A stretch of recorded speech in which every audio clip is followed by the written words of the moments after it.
trading strategies video, we're going to talk about the bear call spread. Now the bear call spread is the combination of a short call and a long call. So to construct a bear call spread, you're going to sell a call option at one strike price and you're going to buy another call option at a higher strike price. So let's go ahead and get into the general strategy characteristics for the bear call spread. So the sale of a call spread is also sometimes referred to as a short call spread, a bear call spread, or a call credit spread. Now this is a bearish position that consists of selling a call option while also buying another call option at a higher strike price. The strategy builds on a short call position by limiting the risk with the long call. So if you are bearish on a stock and you don't want to short the stock or sell a naked call, you could sell a bear call spread, as that'll give you a bearish exposure to the stock, but you'll have significantly less loss potential than selling shares of stock outright or selling a naked call. So the maximum profit potential of a bear call spread is the credit received times 100. Now the maximum loss potential of a bear call spread is the width of the call strikes minus the credit received times 100.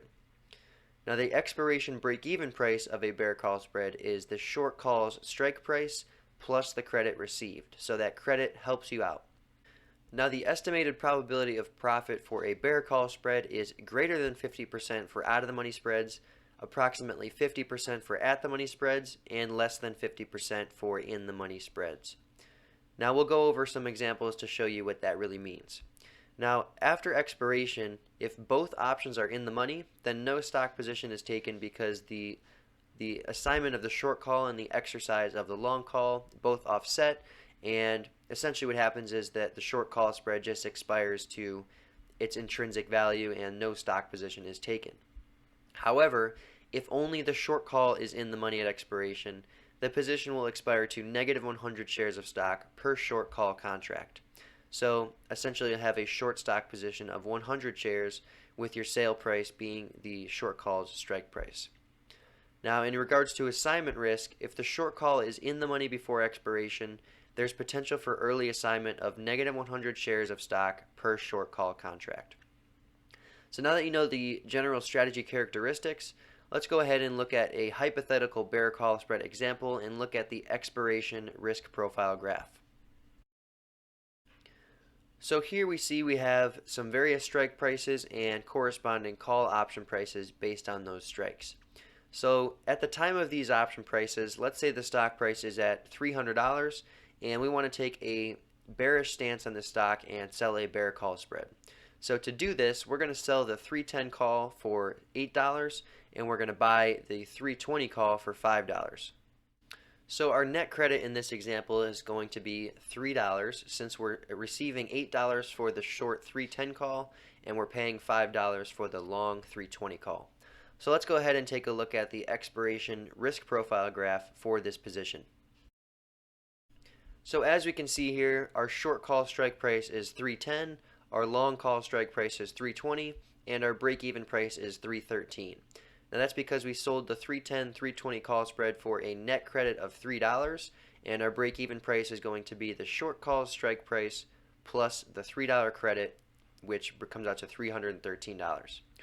So as we can see here, the stock price at entry is at $300, which will leave us with a full profit of $300 if the stock price remains unchanged or even rises as much as $10.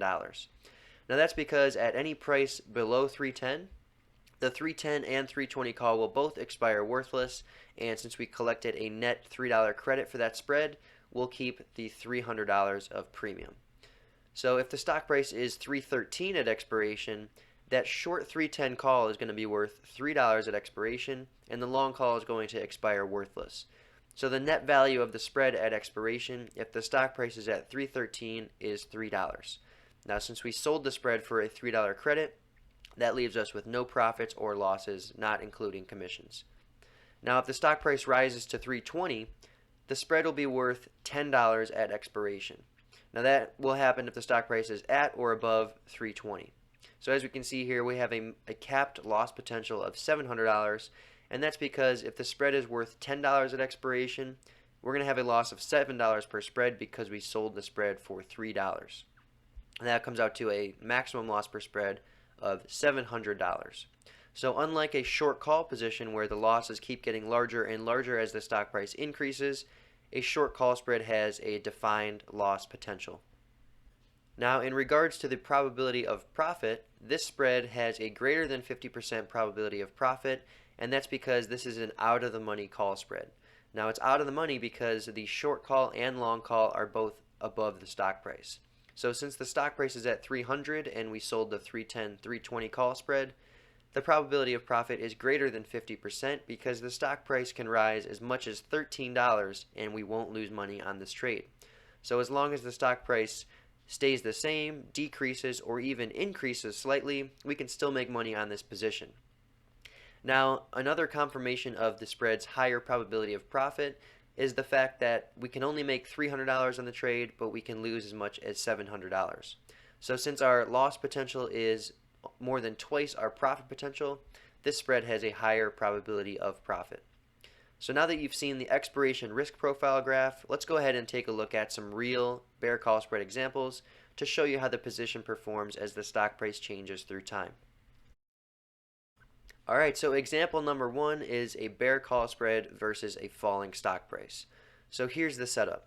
The initial stock price is $119.24, and our bear call spread is going to be constructed by selling the 120 call for $3.43 and buying the 125 call for $1.50. Now both options expire in 39 days, and this is a $5 wide short call spread. So our net credit received in this case is going to be $1.93, and that's because we collected $3.43 for the 120 call and we paid $1.50 for the 125 call. Now with a net credit of $193, our break-even price is going to be the short call's strike price of $120 plus the $193 credit, which comes out to $121.93. Now our maximum profit potential is if the spread expires worthless, in which case we'll keep the $193 credit, and in actual dollar terms that will translate to a profit of $193. Now our maximum loss potential is going to be $307, and that's because we sold a $5 wide call spread for $1.93, and if that spread is worth $5 at expiration, or its maximum value, we're going to lose $307. So that comes from the $5 wide call strikes less the $193 credit times 100, which comes out to $307. So let's go ahead and see how this position performed as the stock price changed through time. Alright, so example trade number 1. So we can see that the stock price starts right around $120, and we know that we're short the 120 call and long the 125 call. And our break-even price is $121.93. Now as we can see here, as time passes, the stock price decreases and then kind of increases back to our short call strike price of $120, but then ultimately ends up below $115 at expiration. So as we can see here, as time passes and the stock price is decreasing, the bear call spread's value is also decreasing. So at expiration, the short 120 call and the short 125 call expire completely worthless because they are out of the money, and therefore we keep the entire credit of $1.93, which comes out to a profit per spread of $193. So this goes to show that if you sell a call spread and the stock price remains below your short call strike price through expiration, you're gonna experience steady profits, and you will experience the maximum profit potential at expiration. Alright, so example number 2, we're going to look at an example where the stock price plummets after a bear call spread is initiated. So here's the setup. The initial stock price is $401.92, and we're going to sell the 405 call for $19.83, and we're going to buy the 445 call for $6.53. Now both options are expiring in 73 days. Now in this case, our net credit is $13.30, which brings our break-even price to the short call strike price of $405 plus the net credit of $13.30, which comes out to $418.30. Now our maximum profit potential in this case is the credit of $13.30 times 100, which comes out to $1,330. Now our maximum loss potential in this case is $2,670, and that's because we sold a $40 wide call spread. We collected $13.30 for it. So if the spread's value goes to $40, we'll lose $2,670 per spread. So let's go ahead and see what happens to this spread over time as the stock price is changing. Alright, so in this example, we can see that the stock price starts right around $405, and we're short the 405, 445 call spread for a total credit of $13.30. So as we can see here, with around 51 days to expiration, the stock price is right around our short call strike price of 405. However, the stock price ends up plummeting to around $350, and as we can see, the value of the spread drops from right around $13.30 to right around $0. So even with 50 days to expiration, this spread is essentially worthless because the stock price decreased significantly. Now in this case, since the spread is basically worthless and we have 50 days to expiration, it makes sense to buy back this short call spread because you have essentially nothing left to gain, but you can still lose the maximum value of the spread if the stock price rallies back and ends up above the long call strike of 445 at expiration. So this is a great example that shows you if you have a significant stock price decrease while you're short a call spread, you can very well achieve the maximum profit potential with plenty of time to spare before expiration. In which case, it's always advisable to go ahead and close the spread because you basically have nothing left to gain but everything left to lose. Alright, so now that we've seen some winning trades, let's go ahead and take a look at a losing short call spread. So here is the setup. The initial stock price is $598.50, and we're going to sell the $635.705 call spread, and we're going to collect $16.35 for the $635 call, and we're going to pay $2.99 for the $705 call. Now both options expire in 49 days, and our net credit in this case is $13.36.